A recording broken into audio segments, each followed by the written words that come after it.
Hey guys, tonight we begin with the chilling world of Victorian serial killers.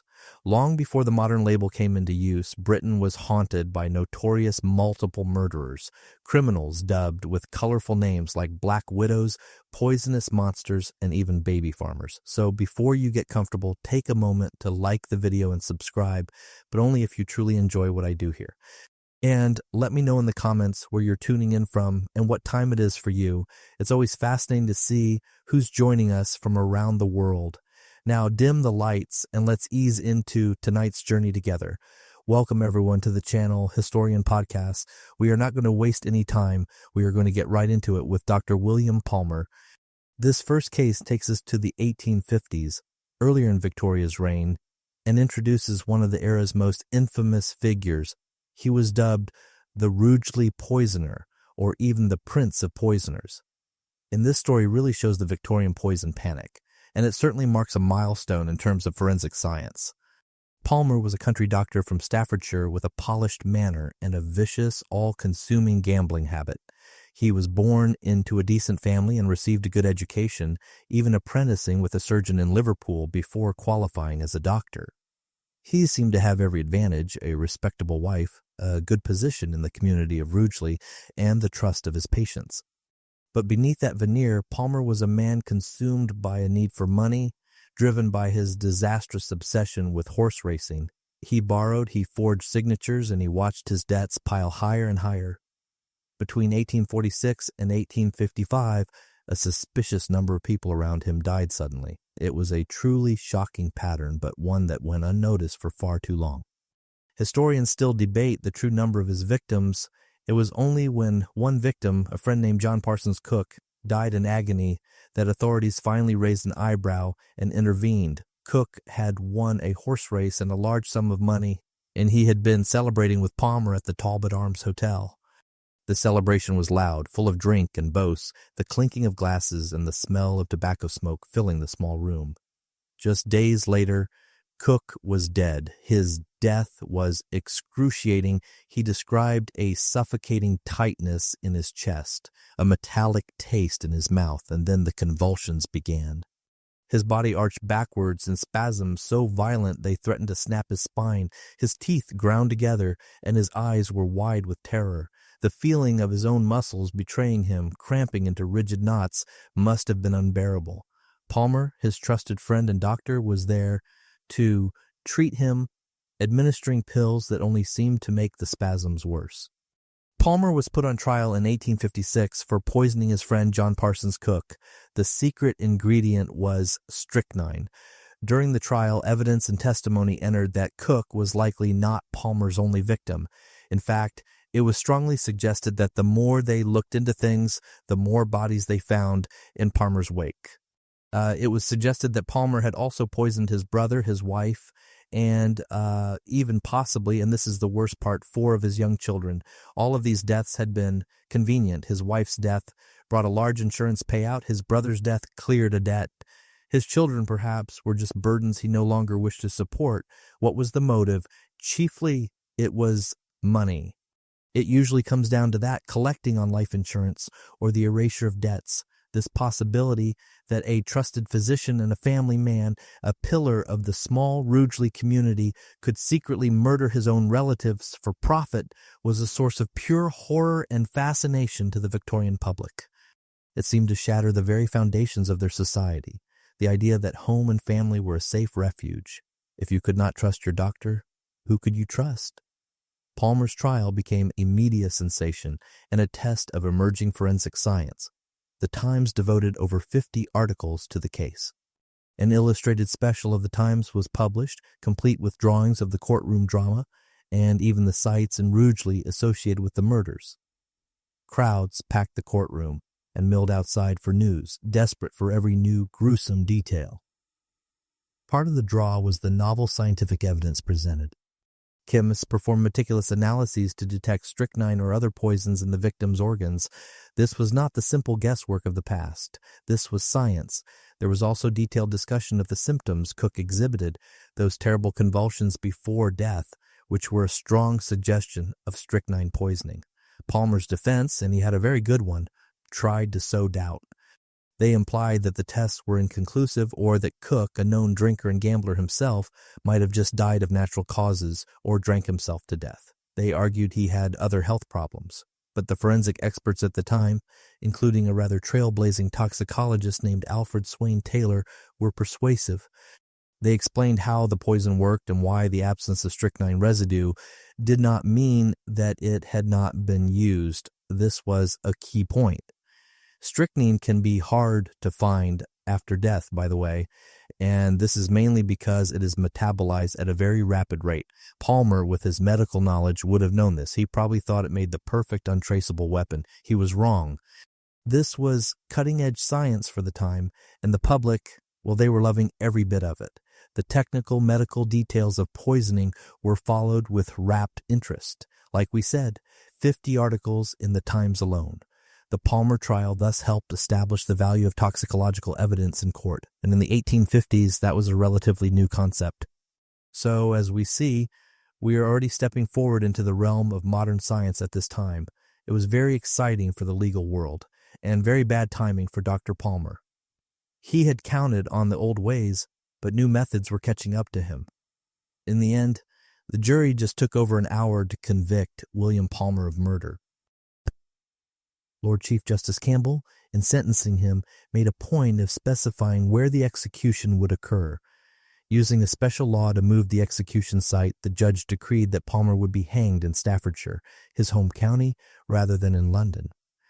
They did this explicitly for the sake of setting an example. The idea was to send a grim message to the community that had trusted this doctor, this poisoner, and so on June 14th, 1856, Palmer met his end before a large crowd outside Stafford Prison. Oh, and by the way, executions were still public at that time. It was a form of mass entertainment, a grisly spectacle. The last public hanging in Britain, at least, was in 1868. An opportune anecdote claims that as Palmer stepped onto the gallows and saw the trap door, he asked the hangman, "Are you sure it's safe?" Not joking. Not joking. Those are the recorded last words from him. I love that. In any case, I should not be laughing, but you have to admire the dark wit to the very end. Well, of course, whether it is apocryphal or not, and historians still debate the exact phrasing, people at the time did say that. It certainly helped spur that morbid fascination with the man. It certainly gave me a bit of a grin. But the Palmer case offers several insights, you see, mainly into Victorian attitudes and practices. Firstly, it unveiled how a serial killer could operate under the radar in a polite society. Multiple family deaths over years raised fewer alarms than they would today. In part, that is precisely because medical certification of death was pretty relaxed and things like murder were not initially suspected. I mean, people were dropping dead of all sorts of things back then. The smell of sickness, of cholera or typhoid, was a familiar terror in many homes. It was not too much of an out-of-the-ordinary thing to have a family member randomly die. It took the death of a non-relative, that being Cook, and the personal intervention of Cook's stepfather, who refused to let Palmer quickly bury the body to trigger a proper inquiry. The stepfather's suspicions were the crucial spark. He felt the chill of something deeply wrong, a cold dread that went beyond grief, a feeling that made him stand up to the respectable Dr. Palmer and demand answers. The second thing that we have to say is that Palmer's trial showcased the Victorian improvements in policing and forensics, coming around just in time to send him to the rope. Bad timing for him, I suppose, but it also showed cooperation between local magistrates, Scotland Yard detectives who were called in, and expert chemists, all bringing a clever, well-respected, at least once well-respected, killer to justice. This coordination was new. It was a sign that the fragmented parish-level policing of the past was giving way to a more professional, centralized system. And third, it also fed a widespread Victorian fear of poisoning. Arsenic had long been called the inheritance powder due to its use in getting rid of relatives, and it was alarmingly easy to obtain before the 1850s. You could just walk into any old place, a chemist's shop or even a grocer, and buy it supposedly for killing rats. Public anxiety over undetectable poisoners helped drive legal reforms like the Arsenic Act of 1851, which required sellers to log buyers' names and to add coloring like soot or indigo to arsenic to prevent the more surreptitious use of it. You could not just slip a bit of white powder into someone's tea if it was bright blue. Well, Palmer, however, often used strychnine, a different poison not covered by the 1851 law, exploiting a loophole. His conviction and execution, for example, sent a message that even educated murderers with medical knowledge could not escape the noose. And as one Victorian commenter noted, never had a man had a more fair trial or a more deserved fate. Victorian society felt quite a lot safer, perhaps, once the rope had done its work on Dr. Palmer. And, of course, with the news of the new forensic technology, it would certainly put any other would-be poisoners a little bit on the back foot. That is for sure. All right, and just as it starts pouring down rain outside, we move on to our next unsavory character. If Palmer represents that lone gentleman poisoner, the next case features a conspiracy of women in the slums of Liverpool. That is right, it is not just all about London, and it is a pretty stark contrast in social setting, but chillingly similar in other methods. So we find ourselves in the early 1880s. Two Irish immigrant sisters, that being Catherine Flanagan, 55, and Margaret Higgins, 40, ran a lodging house in Liverpool Court of Scotland Road. They were widows of modest means, known to take in boarders. The area was a maze of cramped, damp tenements, the air thick with the smell of coal smoke, unwashed bodies, and the faint, sour odor of the nearby docks on the River Mersey. Life here was precarious, and death was a very common visitor. Between 1880 and 1883, a series of people connected to their household suddenly died. This included Catherine's own son, a stepdaughter of Margaret, a young woman lodger, and finally Thomas Higgins, Margaret's husband. Each death was attributed to illnesses like fever or dysentery. At first, each time the sisters collected small life insurance or burial society payouts, the Victorian equivalent of insurance fraud by murder, I suppose. In the cramped courts of Liverpool's poorest district, high mortality was sadly quite common, and it appears that Flanagan and Higgins cleverly exploited this. They would insure a victim in secret, poison them with arsenic, and then quickly claim the money. The sums were in the order of 20 to 100 pounds at the time. Pretty modest, but that is all relative, is not it. It was quite significant to them. Of course, this went on until a pattern emerged too strong to ignore.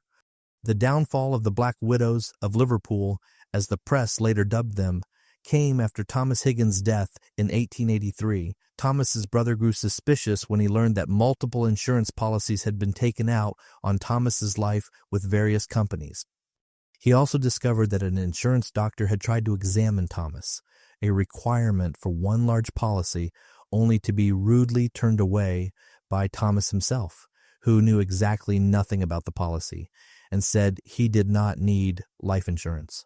Well, these red flags led the brother to alert the authorities. As Thomas Higgins' funeral was literally about to commence, police and the coroner arrived to halt it. They found, disturbingly, that a death-wake party was in full swing. The coffin was surrounded by merrymaking rather than mourning.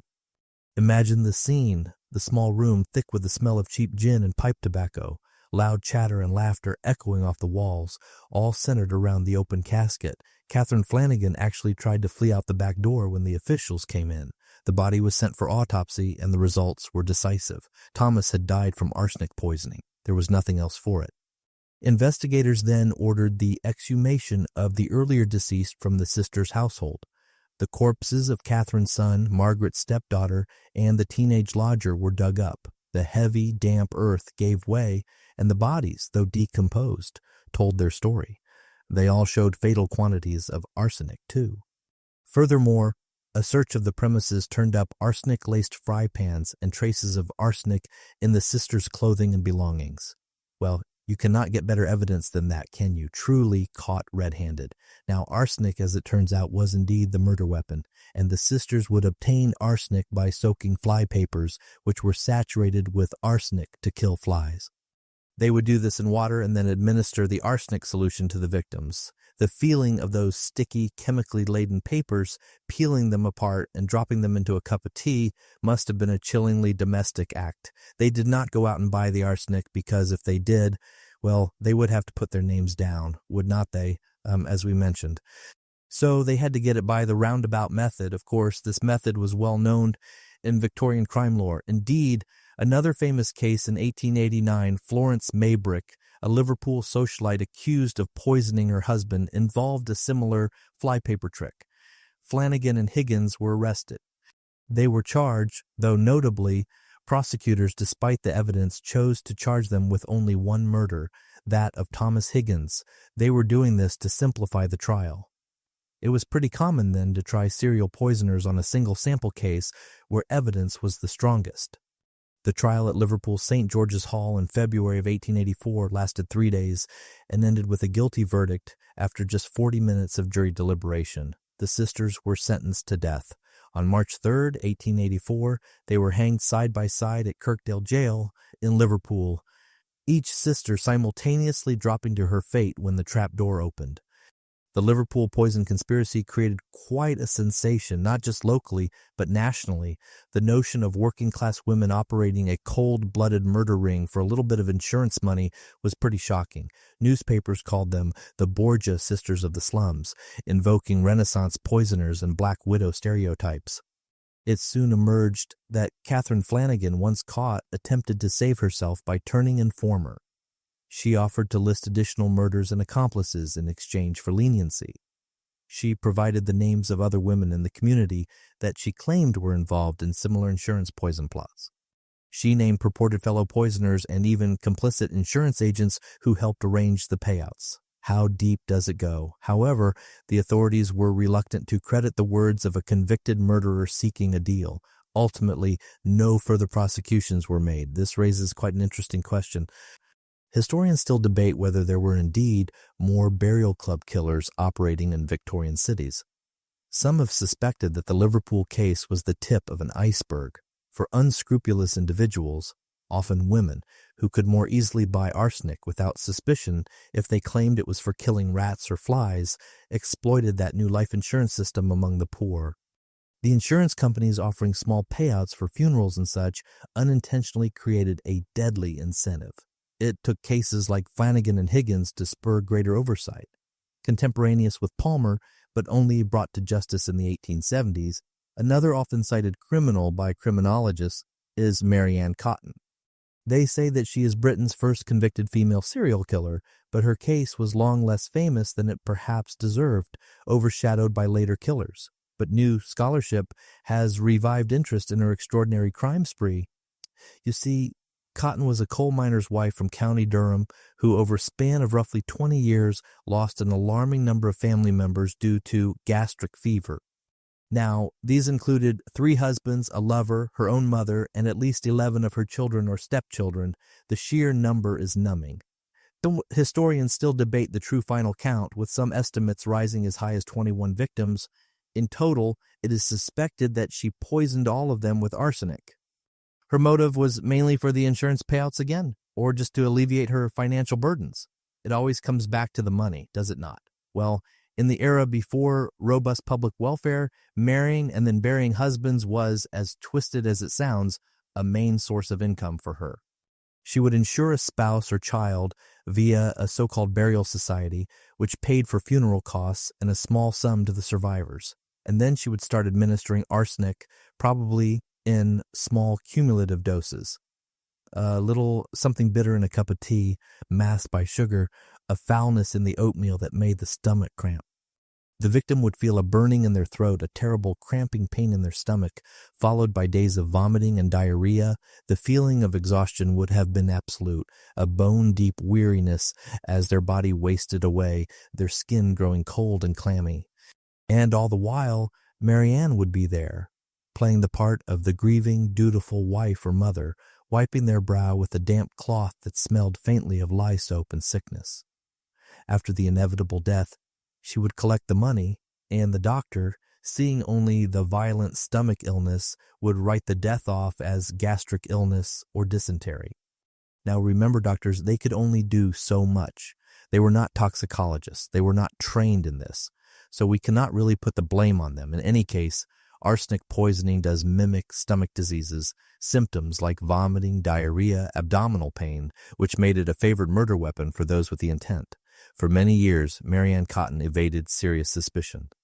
Victorians had trouble imagining that a mother would systematically kill off her own children. It was a moral blind spot. And moreover, 19th century infant mortality was high, especially in the industrial North. Life was precarious in the cramped, poorly sanitized mining villages. The air was thick with coal dust and the water was often questionable. Multiple deaths in one family, while tragic, did not immediately scream murder to neighbors or doctors. It was just a terrible run of bad luck, a sign that the family was under a dark cloud. Cotton was also mobile. She moved around, contracting brief marriages and employment as a nurse or housekeeper, leaving a trail of graves in different towns from Sunderland to West Auckland. This geographic spread made it quite a bit more difficult for any one authority to see the pattern. There was no central database, no computer to flag her name. Each new town was a fresh start, a new set of potential victims, a new burial society to join. She was a dark angel passing through these communities, leaving only sorrow and small unmarked graves behind her, while she pocketed the meager insurance fees and moved on to the next town, the next husband, the next child. Ultimately, her downfall in 1872 was precipitated by the death of her stepson, Charles Edward Cotton. The poor lad was only 7 years old. Mary Ann had complained frequently that Charles was an inconvenience and stood between her and a new marriage. So when Charles died after a sudden violent illness, an attentive local surgeon, alarmed by rumors and Mary Ann's suspicious, almost casual conduct, obtained samples from the boy's body. An inquest was held, and the surgeon's tests confirmed arsenic in the victim's stomach. Mary Ann Cotton was arrested, and the exhumation of recent victims provided further damning evidence. This was a grim business, digging into the cold, wet earth of the churchyard, the air heavy with the smell of damp soil and decay. The bodies of her most recent husband, Frederick Cotton, and 2 of his children were brought up. Even in their decomposed state, the poison had left its mark. Mary Ann Cotton's trial in Durham in 1873 riveted the public. Here was a working-class 40-year-old woman, outwardly quite ordinary, even unremarkable in looks and manners, accused of being a prolific serial murderer. Her motives appeared to be purely mercenary. She would rid herself of unwanted mouths to feed or replace one husband with another by deploying poison and, in the process, claim a bit of insurance money. It was a real system, that is for sure. Now the press, of course, grabbed onto this and sensationalized her as an enchantress or a fiend in female form. Cartoons showed her with a bottle of arsenic or as a skeleton's bride. Yet some observers noted how circumstantial the case was, highlighting the limitations of the day. Indeed, Mary Ann was tried only for one murder, that of her stepson Charles, even though multiple bodies had arsenic traces. The prosecution, lacking direct proof that she administered the poison, leaned on the alleged pattern and even a little bit of hearsay. Her defense argued that the boy could have died accidentally from ingesting arsenic from environmental sources. Now we have to remember that arsenic was in the wallpaper, the green flock wallpaper that was so popular, and in paints. They even claimed a cleaning product called soft soap at the time had a fair bit of arsenic in it too. Interestingly, a report in The Lancet, a leading medical journal, had suggested the possibility of accidental arsenic poisoning in this case, but Mary Ann's defense never brought it up. You think they would have brought that up, right? Well, they also suggested that he might have inhaled arsenic from the dye in the wallpaper, which was a known hazard back then. Despite these arguments, the jury took only 90 minutes to convict Mary Ann Cotton. Her calmly stoic demeanor in the dock likely did not win her any sympathy either. The Victorian public expected a wrongly accused woman to break down in tears or faint, but Mary Ann just remained composed, which many took as a sign of guilt, a kind of thinking, well, the jig is up now, I am going to be hanged. In any case, she was, on March 24, 1873, at Durham Jail. The event was reported in quite grim detail because by then Executions in Britain were conducted behind prison walls. The Capital Punishment Amendment of 1868 had ended public hangings. Only journalists and officials witnessed her death. But still, the descriptions reached the papers. Mary Ann, it was said, walked to the gallows, ghostly pale but with a firm step, praying audibly. At the last moment on the scaffold, as the white cap was pulled over her face and the noose placed around her neck, she scowled fiercely. Notably, the undersheriff who witnessed the hanging fainted dead away when the drop fell. In the days leading up to her execution, Mary Ann Cotton was pressed repeatedly to confess. According to one Reverend's report, she eventually made a semi-confession saying, "I believe I have been the agent, but not intentionally." Well, that is a little bit cryptic, is not it? She never gave a full confession, though. To the end, she insisted that any poison found in her house must have come from vermin killers or dye. The public, however, had very little doubt, and she quickly entered folklore. Children in the northeast of England sang a ghoulish skipping rhyme. "Sing, sing, what can I sing? Mary Ann Cotton, tied up with string." The exact lyrics varied, but the gist is pretty clear. She had become an object of morbid nursery ridicule. It is telling that while Mary Ann Cotton killed far more people than Jack the Ripper, her name is far less known today. But as the Victorian era progressed, the metropolis of London in particular grew into a teeming urban world of pretty deep contrasts, affluence and poverty, vice and virtue, everything in between. It is in London of the late 1880s and 90s that we find Dr. Thomas Neill Cream, a figure as sinister as the nickname suggests, the nickname of the Lambeth Poisoner. He was a doctor who used his medical knowledge to prey on vulnerable women in the capital. His case is particularly interesting because it spans multiple countries, and it highlights how early attempts at what we would call criminal profiling unfolded. He was born in Glasgow and raised in Canada. Cream obtained medical training at McGill University in Montreal, a very respectable institution, but he apparently skipped the classes on the Hippocratic Oath. He developed a proclivity for crime and debauchery. Even during his studies, he was known for shady dealings. His medical career began under a dark cloud. He was linked to the death of a woman in Canada, Kate Gardner, after a botched abortion, a procedure he seemed to specialize in. He quickly fled to the United States, setting up a practice in Chicago, not far from the stockyards. You can imagine his office, the faint, lingering smell of carbolic acid and chloroform mixed with the cheap perfume of the desperate women who came to him for help. It was there his crimes truly escalated. He was suspected of poisoning several patients, but his most blatant act was the murder of a man named Daniel Stott in 1881. Stott was the husband of one of Cream's mistresses. Cream, in a truly bizarre and arrogant move, prescribed strychnine for Stott's supposed epilepsy and then tried to blame the pharmacist for the resulting death. He even wrote to the coroner, demanding an investigation. This would become a pattern, this strange, egotistical insertion of himself into the aftermath of his crimes. He had already served prison time in Illinois, in the USA, for this very poisoning of the murder of Daniel Stott in the early 1880s. He was sent to the Illinois State Penitentiary in Joliet. Imagine him, the educated doctor, stripped of his fine clothes, forced into the rough, scratchy uniform of a convict. The feeling of the cold, damp stone of his cell, the clang of iron doors echoing down the corridor, the endless, grinding routine of prison life. It must have been a profound shock, yet he did not serve his full life sentence. Historians still debate why Thomas Neill Cream was released so early. He was pardoned in 1891.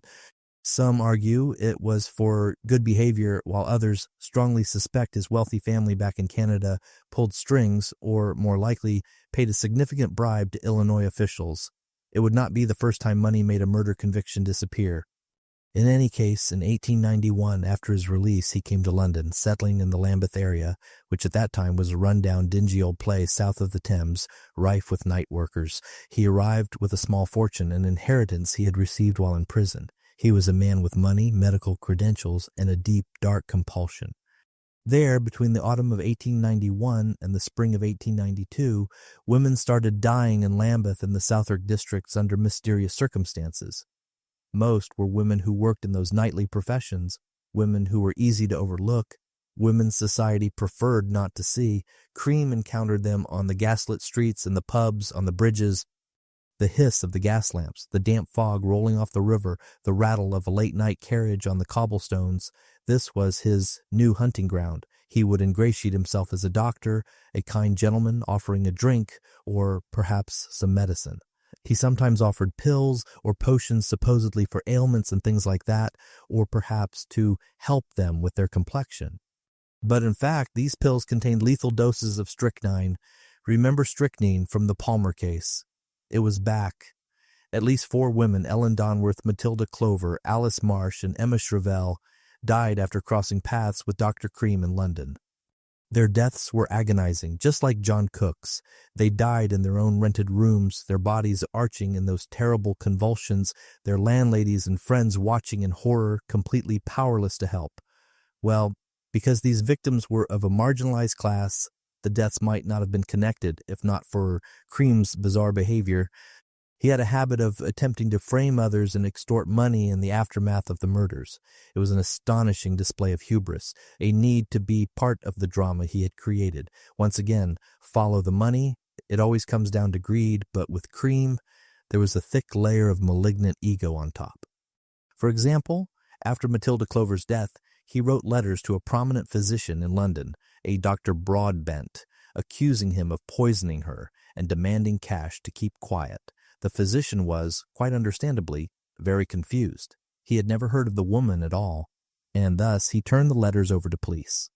Cream did similar things with other cases, writing to authorities or acquaintances of victims to cast suspicion elsewhere, sometimes even naming prominent figures in a possible bid to confuse investigators or simply out of a perverse thrill. I suppose we will never know. But this strange letter-writing campaign ultimately helped Scotland Yard detect a pattern. Someone was claiming knowledge of multiple women dying from strychnine in Lambeth. The cheap paper he used, the spidery, hurried handwriting, the slightly unhinged tone of the letters, all of it began to paint a picture, not of a clever blackmailer, but of a man obsessed. By mid-1892, the police focus narrowed on Dr. Cream. They had a description of him from the witnesses who saw him with the women. They traced his purchases of strychnine from a chemist where he had signed the poison register with his own name, another act of incredible arrogance. He seemed to think his medical credentials made him immune. Police officers began to watch him, their heavy boots quietly treading the same Lambeth streets, their presence a silent, patient net closing in. Thomas Neill Cream was then arrested and tried at the Old Bailey in October of 1892. The trial was a sensation. The courtroom was packed, the air thick and close, heavy with the smell of unwashed bodies, damp wool coats, and the faint, ever-present Victorian aroma of carbolic soap. The prosecution painted him as a cold-blooded serial poisoner who used strychnine, a poison causing agonizing convulsions, to kill for gratification and possibly to silence potential blackmail victims, as some of the women, by the way, might have been in relationships with him or knew of his quack abortive services. It was noted that he had purchased strychnine in London using his medical credentials, signing the poison register as required by law. At trial, expert witnesses described the symptoms of the victims, which matched strychnine's effects precisely, but perhaps even more damning were Cream's own letters, tying him to details only the poisoner could know. Because of that, the jury did not take long to convict. Thomas Neill Cream was sentenced to hang. On November 15, 1892, Dr. Cream was executed at Newgate Prison. The hanging was private, but a press correspondent from abroad reported in a curious detail. Dr. Thomas Neill Cream, the wholesale girl poisoner, was executed on Tuesday morning at Newgate. He died quietly. And here is a macabre postscript for you. There was a legend that arose, a story whispered in pubs and printed in sensational papers. It was said that as the trapdoor opened and the rope tightened around Cream's neck, he shouted, "I am Jack the," as if to confess to being Jack the Ripper, but was cut off by the noose. The sound of his voice, muffled by the white cap pulled over his head, was supposedly cut short by the snap of the rope. Well, it sounds pretty fascinating, I know, but it is almost certainly made up. Historians still debate the origin of this rumor, but its factual basis is non-existent. It is chronologically implausible, since Cream was in prison in Illinois in 1888 when the Ripper struck. So unless he was finding a way of sneaking out at night, I really doubt that was possible. But it is nonetheless showing because, well, Victorians love to connect the dots between notorious crimes if they are making up their own little stories in the pubs and bars, all the rest. In any case, Cream's murders occurred only a few years after the Ripper hysteria. In the public, press, and even some police mulled whether other unsolved killings might be laid at his feet. In truth, Cream was a different kind of killer, poison, not a knife. That was his weapon. His victims were generally not mutilated. But the press did link Cream to a larger phenomena of modern urban serial murder, a very disturbing trend at the time, often bracketed in with Whitechapel's terror. Well, thus far, our killers have mainly targeted adults, friends, spouses, paid trysts, but now we turn to a particular unsettling category of Victorian serial murderer, infanticide for profit, perpetuated by so-called baby farmers. This is a grim topic, I'm afraid, but it is essential for understanding the dark corners of the era. In this practice, this baby farming arose from the era's harsh attitudes and social hypocrisy. An unmarried woman who bore a child had very few options. Philanthropic adoption was rare, and keeping an illegitimate baby often meant social ruin and destitution. Imagine being a young woman, perhaps a housemaid working in a grand house, and finding yourself pregnant. The feeling of pure, cold panic would be immediate. The shame would be a physical weight, heavier than the child in your belly. You would feel the sideways glances from the other servants, hear the whispers. You would feel the stiff, judgmental fabric of your mistress's dress as she fired you, turning you out onto the street with nowhere to go. This social terror was cemented in law. The Poor Law Amendment Act of 1834, the so-called New Poor Law, made this situation infinitely worse. This was a legitimate and harsh historical event. It was designed to make poverty so miserable that people would do anything to avoid it. For unwed mothers, it meant the workhouse. The father of the child, under this new law, had almost no financial responsibility. The burden fell entirely on her. The workhouse was a place of dread. The moment you walked in, you would be hit by the overpowering smell, a mix of harsh lye soap, stale urine, and thin, boiled cabbage gruel. You would be stripped, scrubbed vigorously, and forced into a rough, scratchy uniform, your identity taken with your clothes. The sound of the place was a constant, dull echo, the shuffling of feet on stone floors, the hacking coughs in the crowded dormitory, the sharp rap of a guard's stick on a table. So, enter the baby farmer, individuals, usually women, who for a fee would take in infants either temporarily or permanently to foster them or find them homes. They advertise in the personal columns of newspapers, right alongside notices for lost dogs and housekeepers. The ads sounded respectable. Kind married couple seeks to adopt a child, comfortable home. Desperate mothers answered these ads. They would meet a woman in a park or at a drab train station.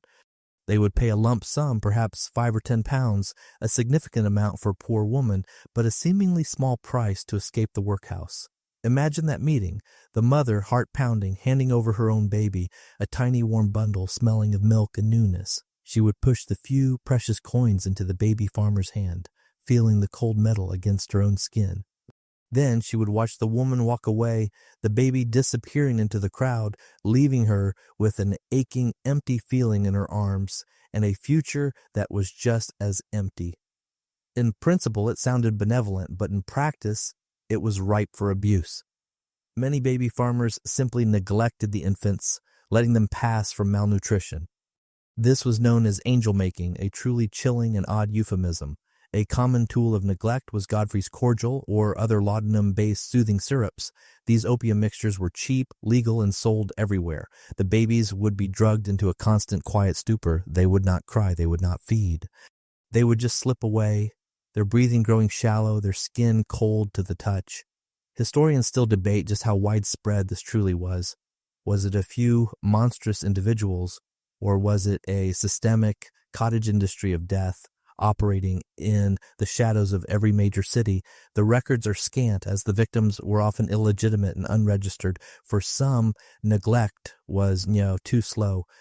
A few took a more direct and ghastly route to dispose of the children swiftly, and this allowed them to take on more babies and more fees in rapid succession. This was not just a social problem, it was a business model built on murder. Chief among these was Amelia Dyer, a name that sent shivers down the spines of Victorians of the 1890s. If baby farming was a grim trade, Amelia Dyer was its most monstrous CEO. Dyer's crimes hold a mirror to Victorian social hypocrisy and the desperate plight of unmarried mothers. She was born in 1837 and was a trained nurse and midwife, which gave her a crucial veneer of respectability. A desperate mother handing over her child might have felt a small, fleeting sense of relief. She was Mrs. Thomas, Mrs. Harding, and many others. This constant moving was key to her long career. She never stayed in one place long enough for the neighbors to connect the string of arriving infants with the complete lack of departing toddlers. Initially, she might have started by passive neglect, the Godfrey's cordial route letting the infants waste away. But historians still debate this point. Did she evolve into a killer, or was she one from the start? Whatever the case, by the 1890s, she had refined her method into a horrifyingly efficient system. She would advertise in the newspapers using those respectable false credentials. The notice might read that a married couple in the country sought to adopt a healthy child. Terms negotiable.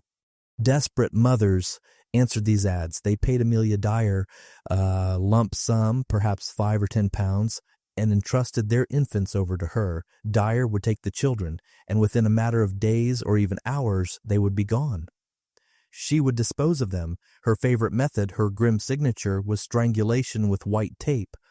Chillingly, when she was later caught, Dyer herself said to police, "You'll know all of mine by the tape around their necks." What a psycho, a proper psycho. That is the odd, horrifying detail that sets her apart. She was not just a killer. She was organized. She was brand conscious. Imagine that. The simple domestic white tape, the kind a woman might use for sewing or mending.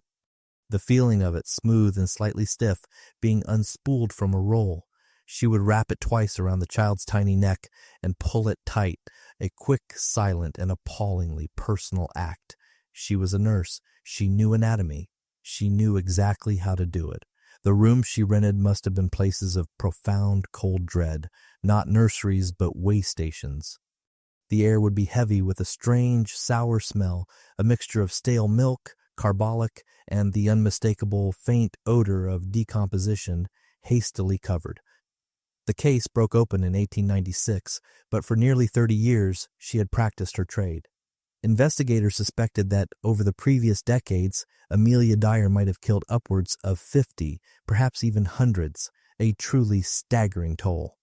Some later estimates, likely exaggerated by the sensational press, put the number at 300 or more, rivaling the worst modern killers in sheer numbers. The true count is lost, buried with the children in unmarked plots or washed away in the river. She would take the lump sum, and in return the mother would receive a letter or two saying the child was well, had settled in, was growing plump. Then the letters would stop. Her customer service for the mothers was excellent, her child care less so. She was the ogress of reading, and the river was about to give up her secrets. The case broke open in 1896. By then, suspicious infant deaths and disappearances had been circulating in local gossip and press reports in central England, but no one had connected them to one person. The pivotal moment came in late March 1896, when a bargeman on the River Thames near Reading fished out a carpet bag that emitted a foul odor. He pulled it onto the deck, the rough sodden material heavy with river water and something else. The smell was overpowering, a sweet, sickly stench of decay that clung to the damp air. Inside was the body of an infant, around 6 to 12 months old, later identified as Helena Fry. Around the child's neck was the telltale white tape. Crucially, wrapped around the body, perhaps as a liner for the bag, was a piece of brown paper with a readable name and address on it. It was the address of Mrs. Thomas, one of Dyer's aliases in reading. This tangible clue, fished by chance from the muddy water, set the police on Dyer's trail. Reading Borough Police, with assistance from the Thames Valley Detective Division, executed a brilliant and, for its time, very modern undercover operation. An inspector posing as a client made contact with Mrs. Thomas, arranging to meet her, supposedly to hand over a child. This sting operation was designed to catch her in the act. to gather undeniable proof. While this was happening, other officers quietly gathered evidence, watching her movements, interviewing local railway porters and neighbors. They learned that Mrs. Thomas was a frequent visitor to the river, often seen carrying heavy parcels, especially after dark. When they finally raided Dyer's house in April of 1896, they were prepared for the worst, but the reality was still shocking. They encountered a scene of disturbing, almost banal, domestic evil. The first thing that hit them was the pervasive, unmistakable stench of death and decomposition, a smell that had seeped into the very walls, masked poorly by the smell of cheap gin, which Dyer drank heavily. No bodies were in the home, but clearly a hefty trade in infant life had been underway. Police found stacks of baby clothes, neatly folded. They found pawn tickets for other children's garments, an incredibly odd and callous detail suggesting she pawned the infants' clothes after disposing of them to make a few extra shillings. They found letters, dozens of them, from anxious mothers asking about their children. "How is my dear baby? Why have you not written? Please send word, I am so worried." These letters, full of hope and fear, were piled up, unanswered, and they found a large supply of the white tape. The Thames was dragged extensively in the following days. This was a grim, methodical task. Men used long poles with hooks, dredging the riverbed near where Dyer lived. The feeling of the heavy, sucking mud as it gave up its secrets must have been horrific. In total, the corpses of at least 6 more infants were recovered from the river, all within a few miles, all bearing evidence linking them to Dyer, such as that same tape, or being wrapped in parcels addressed to her. Investigators knew this was just the surface. They suspected, based on the sheer volume of letters and the length of her career, that the true number of her victims was staggering, perhaps, as we noted, in the hundreds. The river, in its cold, dark flow, had been her final silent accomplice, and now it was her accuser. Amelia Dyer was tried at the Old Bailey in May 1896, but like others before, she was only charged with 1 count of murder, that of baby Helena Fry, whose body had led to the breakthrough. The evidence, however, brought in the other cases to establish a pattern and intent. The prosecution had very little trouble convincing the jury. Here was a woman who had profited from taking children under the pretense of adoption, knowing full well she intended to destroy them. Dyer pleaded insanity, and indeed she had a history of brief stints in asylums. But some believe she faked mental breakdowns in the past when suspicions rose to avoid scrutiny or give herself a bit of an alibi. As for the jury, well, they were unconvinced. After barely 5 minutes, and I'm not joking, 5 actual minutes of deliberation, they had well and truly come to a guilty verdict. The judge donned the black cap and sentenced Dyer to death.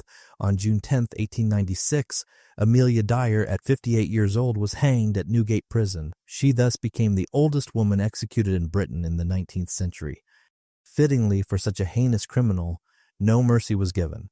The public anger was immense, and the case forced Victorian society to confront the ugliness right under their noses. The case of Amelia Dyer is truly horrifying, a bottomless pit of calculated cruelty. But she was not an isolated monster. The Victorian era, it seems, was fertile ground for these kinds of predators, and as we look closer we find other lesser-known but equally grim. These crimes show the sheer breadth of serial murder in the 19th century. Let us look at the case of George Chapman, whose real name was Severin Klosowski. He was a Polish immigrant who arrived in London around 1888, right at the height of the Jack the Ripper panic. He settled in Whitechapel, of all places, and even worked as a barber there. This timing and location has made him, to this day, a person of interest in the Ripper crimes. In fact, one of the lead investigators on the Ripper case, Inspector Frederick Aberline, reportedly told a fellow officer that he firmly believed Klosowski was the Ripper. Historians still debate the likelihood of this. On one hand, the timing is suspicious. On the other, his known, proven method of killing was completely different. The Ripper used a knife with brutal, mutilating force. Chapman, as he came to be known, used poison. It is a profound leap in methodology, from frantic, bloody butchery to the slow, patient, hands-off act of poisoning. It is possible, I suppose, that a killer could change his entire ritual, but it seems unlikely. Maybe he just really hated his morning commute and decided to work from home. Whatever the truth of the Ripper connection, Chapman's confirmed crimes were horrific enough. He was a serial poisoner of his own wives, or rather his common law partners. He had a pattern. He would marry a woman, often one who had a little money or a small business like a pub. They would live together, and he would take control of the finances. Then the woman would fall ill. The illness was always the same, a terrible wasting sickness of the stomach. Chapman would play the role of the devoted, caring husband, even fetching the doctor, but all the while he was secretly administering his chosen poison, antimony, often as tartar emetic. Imagine being one of his victims, like Mary Spink or Bessie Taylor or Maud Marsh. You would feel a constant creeping nausea, a persistent metallic taste in your mouth that you just could not wash away, no matter how much water you drank. Then came the cramping and the vomiting, not in violent, sudden spasms like with strychnine, but a relentless, draining sickness. You would feel yourself growing weaker by the day, your muscles aching, your skin growing cold and clammy. The smell of the sick room would be sour, and your own body would feel like a prison. And through it all, your husband George would be there, bringing you a cup of tea, his face a mask of concern, his hand, perhaps, patting yours as he offered the very drink that was slowly, painfully dissolving your life. The motive, as with so many of these cases, was simple greed.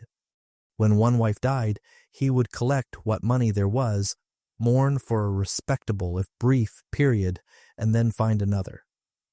His downfall came after the death of his third victim, Maud Marsh, in 1902. Her mother was deeply suspicious. She had seen how Chapman had behaved, and she had heard about the other two women, Mary and Bessie, who had also run pubs with Chapman and had also died of convenient stomach ailments.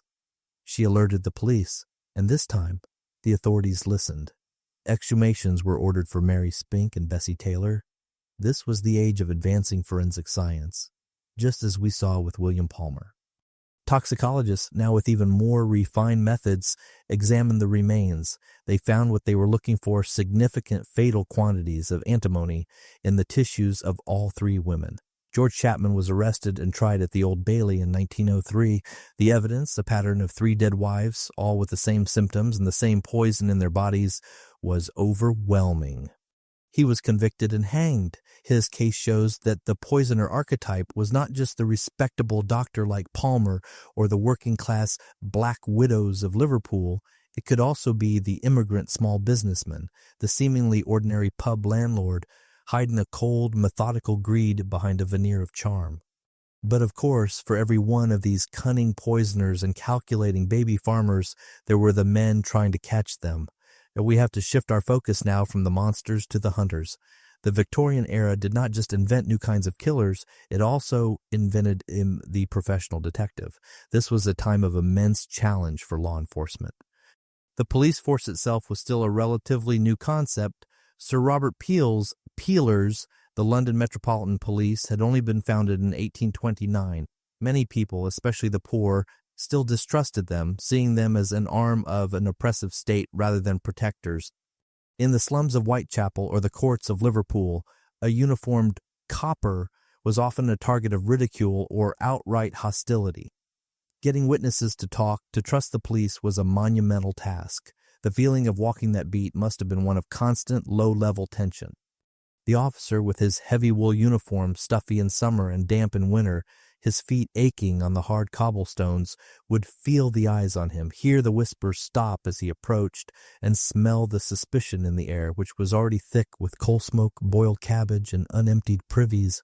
Beyond this public relations problem, the single greatest challenge was fragmentation.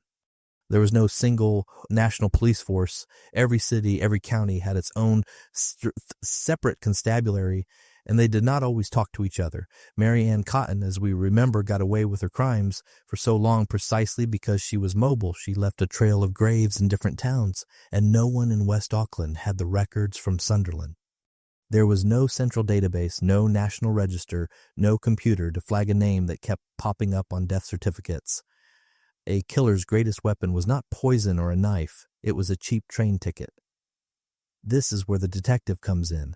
The detective department at Scotland Yard, founded in 1842 and reorganized in 1878, was the elite new answer. These were not the uniformed men on the beat. These were plainclothes officers, men who specialized in observation, infiltration, and the slow, patient accumulation of facts. Their work was seen as slightly un-English by some, a bit too much like the secretive continental spy systems.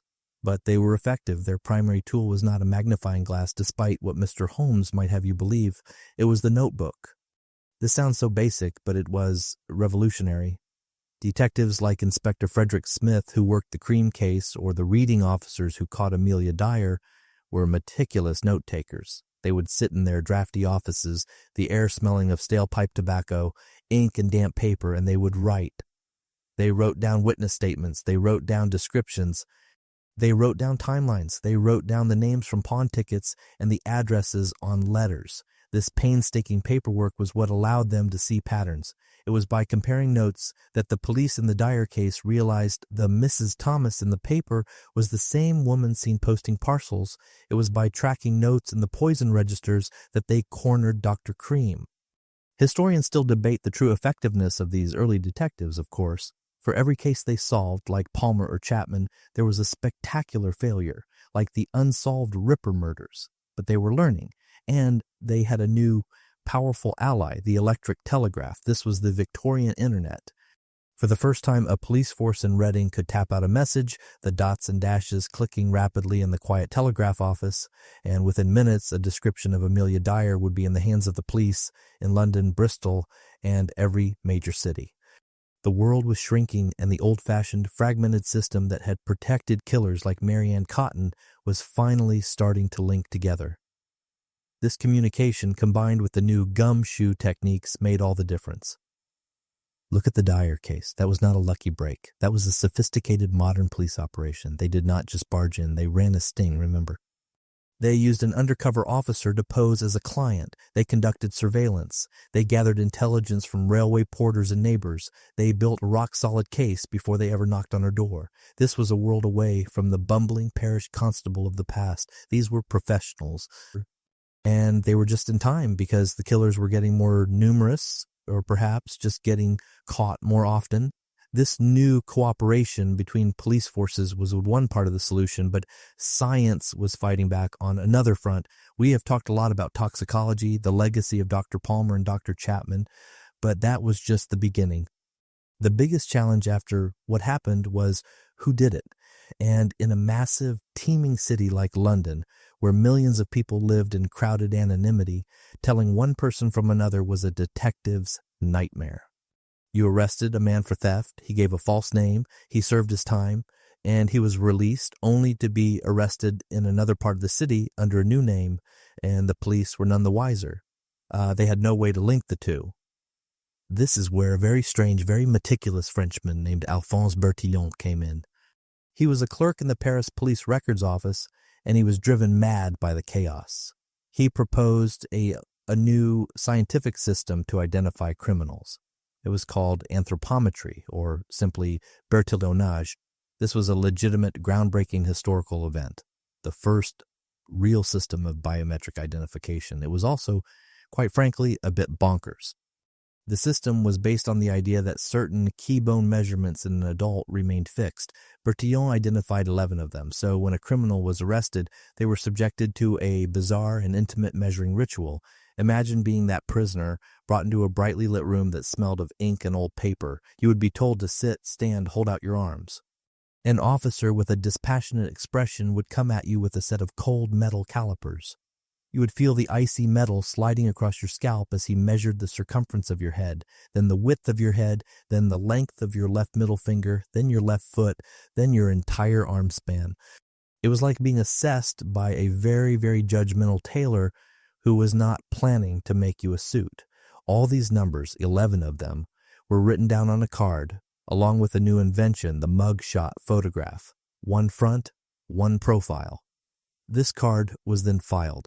If you were arrested again, even with a new beard and a new name, you would be measured. And if the numbers matched, they had you. Your identity was locked. It was an odd, complex, and incredibly detailed system, and it was adopted by police forces all over the world, including in Britain. Detectives finally had a tool to defeat the alias, but as you can imagine, it was slow, as it took a specially trained officer to get the measurements right, and even then there were errors. Historians still debate whether Bertillonage was a truly effective tool or just a fascinating, complicated dead end. It was, perhaps, more important as an idea, the idea that the human body itself could be a unique, unforgeable passport, and that idea led directly to its much simpler, much more effective successor, fingerprinting. The concept had been around for a while. Dr. Henry Faulds, a Scottish physician working in Japan, had noticed the unique whorls and loops on pottery and had written a letter to the journal Nature in 1880 suggesting they could be used to identify criminals. But it was Sir Francis Galton, a cousin of Charles Darwin, and a man obsessed with measuring everything who really put it on a scientific footing. He studied thousands of prints and proved mathematically that no two were alike. He created a system for classifying them into arches, loops, and whorls. This was the breakthrough. It was so much simpler than Bertillon's 11 measurements. All you needed was a pad of sticky black ink and a piece of paper. Imagine the feeling, pressing your fingertip into the ink, the slight tackiness of it, then rolling it onto the card, leaving a perfect, dark impression, a tiny map of who you were. It was foolproof. By the turn of the century, fingerprinting was replacing Bertillonage, and it gave police an incredible new weapon. And then there was photography. We mentioned the mugshot, but its use at the crime scene was even more revolutionary. Before this, a detective had to rely on hurried sketches like those at the Palmer trial, or on their own memory, which could be clouded by the sheer horror of what they saw. The camera changed everything. It was the unblinking, objective eye.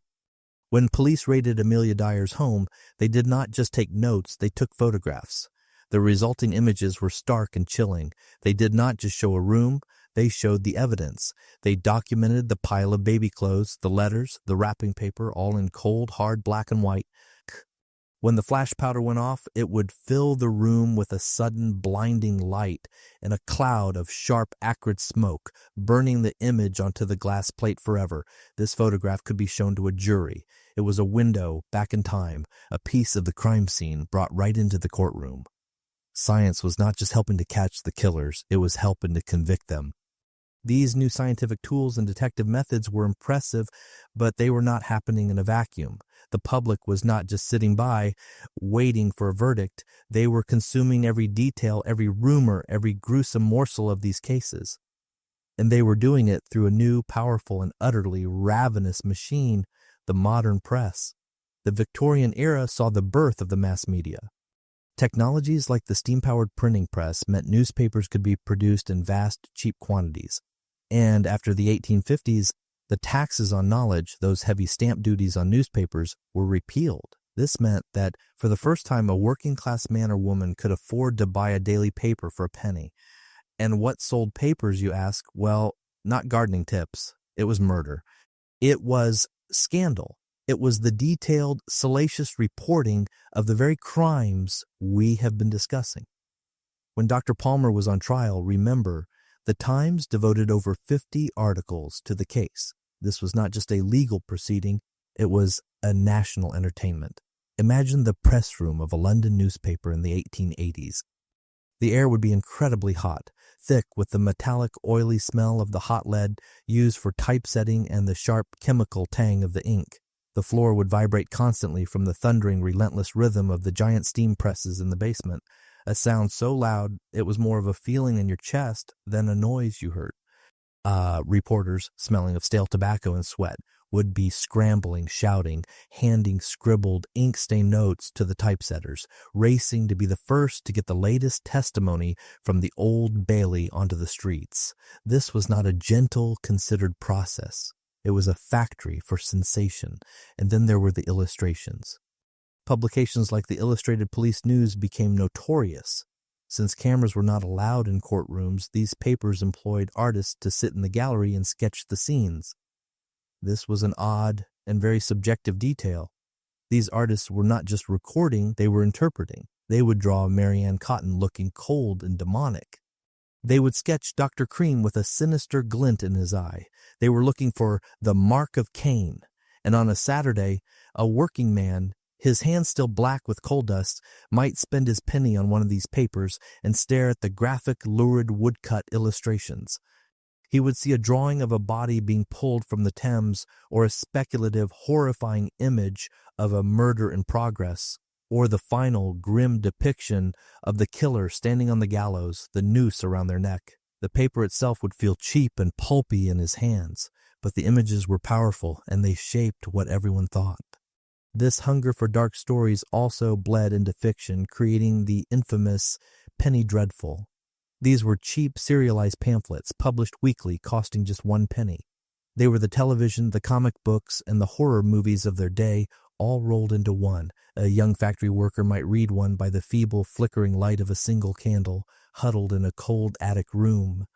The candle would smell of tallow, and the cheap paper of the dreadful would have its own dusty, pulpy scent. As they read about figures like Sweeney Todd, the demon barber of Fleet Street, they would feel a delicious, shivery terror, every creak of the floorboards outside their door sounding like a potential menace. And here's the thing, the line between the penny dreadful and the illustrated police news was incredibly blurry. Real killers inspired fictional villains, and fictional villains shaped how people saw the real killers.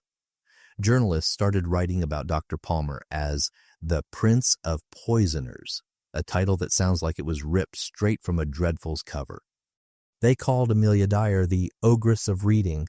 They were not just reporting the news, they were creating characters, building a narrative. Historians still debate whether this intense media coverage created a moral panic or simply reflected a pre-existing anxiety about the rapid, disorienting changes of urban life. When Dr. Cream was poisoning women in Lambeth, the newspapers helped create a palpable fear. A woman walking home late at night, the fog swirling around the hissing gas lamps, would feel a prickle of genuine terror. Every polite gentleman who tipped his hat might be the poisoner. The press was essentially writing the movie adaptation before the trial had even ended. And this had a real, tangible effect on justice. Juries were not sequestered, not in the way they are today. A juror in the Marianne Cotton case could go home, go to the pub, and read a newspaper describing her as a fiend in female form. He would sit in that pub, the air thick with pipe smoke and the murmur of local gossip, and he would hear everyone agreeing that she was a monster. How could he possibly be impartial the next day? This new media landscape also changed the killers themselves. Some, like Thomas Neill Cream, seemed to revel in it. Remember his bizarre letters. He was not just a killer, he was a performance artist, and the newspapers were his stage. He was probably his own biggest fan, clipping his own bad reviews. This media sensationalism became part of the crime itself, perhaps even a motive. To be infamous, to have your name shouted by newspaper hawkers on every street corner, read all about it, the Lambeth Poisoner's letters, was a new, dark kind of fame. This new media machine, feeding a hungry public, naturally led to the next big question. The public wanted to know why these people did it. It was not enough to know how they killed with poison or tape. People needed to understand the why, and the Victorian mind, so obsessed with classification, with science, with finding a rational, ordered explanation for everything from butterflies to steam engines, turned its full attention to the mind of the murderer. The insanity defense was, of course, a formal legal concept.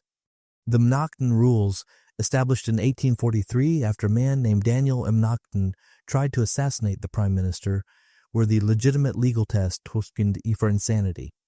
This was a crucial historical event in legal history, but these rules were very narrow.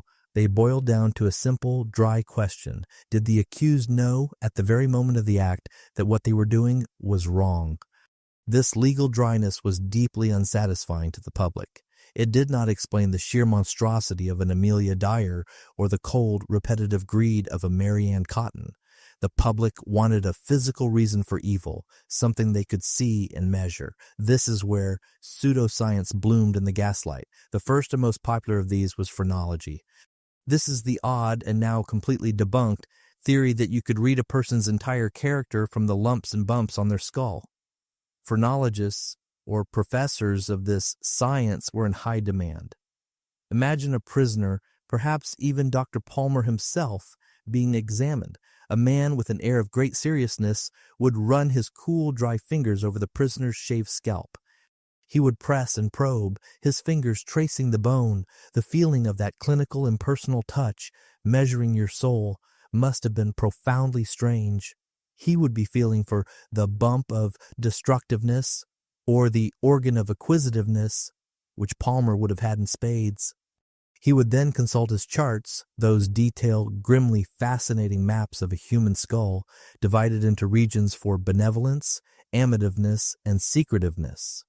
These experts would sometimes testify in court, or more often write sensational articles about the skulls of famous murderers after their execution, claiming to have found the physical proof of their depravity.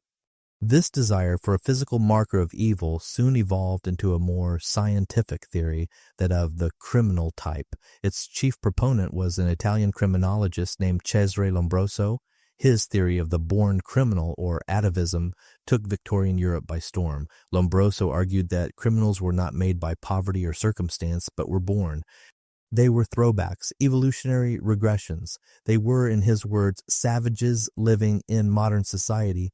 And the best part, he claimed, was that you could see them. He created a checklist of physical traits: low, sloping foreheads, large, prominent jaws, shifty, close-set eyes, asymmetric faces, even insensitivity to pain. This idea was wildly popular.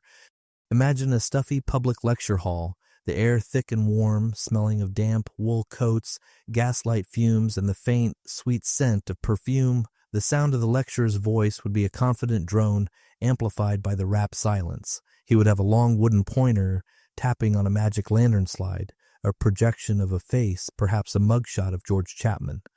The audience would nod, feeling a sense of enlightened, scientific certainty. They could spot evil now. This theory was a comforting one. It meant that society did not have to look at its own failings, at the desperate poverty that fueled the baby farming trade, or the social hypocrisy that trapped unwed mothers. It was not society's fault. It was just bad biology.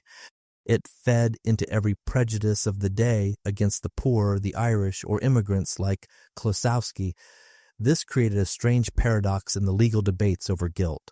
If a person was a born criminal, an evolutionary throwback, could they truly be held responsible for their actions?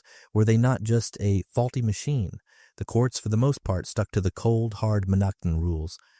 But these pseudoscientific ideas absolutely influenced the police who made the arrests, the press who wrote the stories, and the juries who listened to them. Historians still debate the true influence of these pseudosciences on actual sentencing. Did a man with a low brow receive a harsher sentence than a man who looked like a respectable gentleman?